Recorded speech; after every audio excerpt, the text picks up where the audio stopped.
Hello everyone! Welcome to another installment of The Classics Retold, a magical tour around the world. This week, we visit the north coast of Sumatra Island, where a poor boy and his mother lived. This is one of the most popular folktales from Indonesia, and it's called Malin Kundang. Once upon a time, there was a poor boy. His name was Malin Kundang, and he lived on a small, quiet island with his aging mother. There wasn't much to do on that island.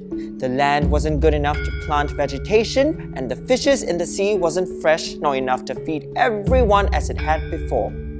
So, many people left for the bigger cities in search of new and better opportunities.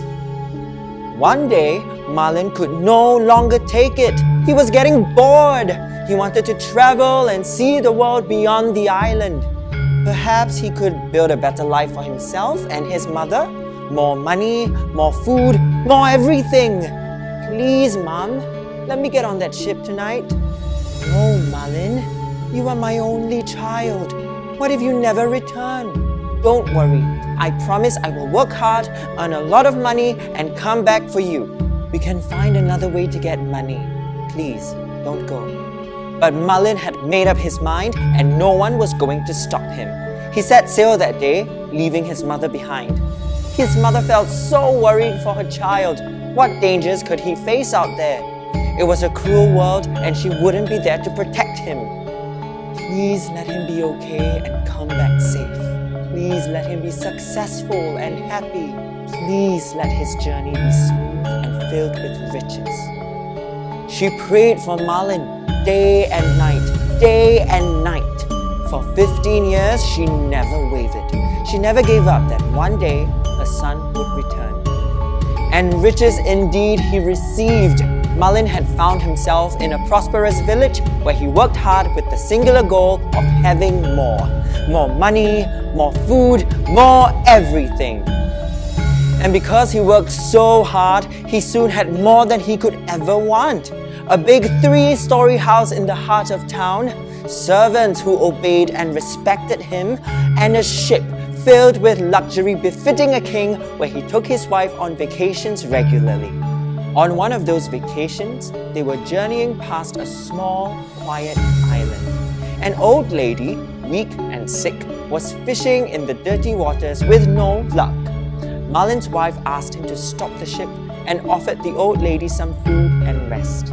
Gratefully, the old lady boarded the ship, and that's when she saw Malin. My son? Is that you? Yes!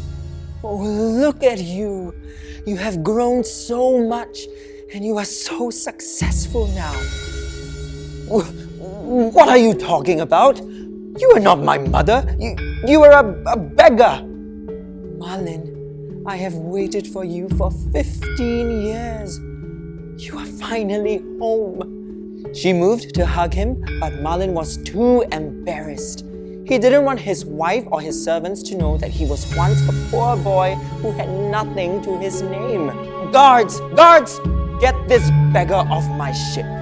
And Malin sailed away, leaving his mother behind again. Saddened, his mother couldn't bring herself to pray that night. She cried, and her tears were only the beginning of the raging storm ahead. Dark clouds covered the skies, and rain poured down in heavy, unforgiving torrents.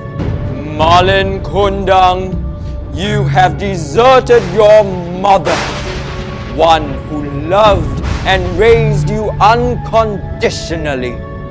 You no longer deserve to be human. I shall turn you to stone. Hearing the voice in the sky, Malin's mother begged and pleaded for her son to be spared.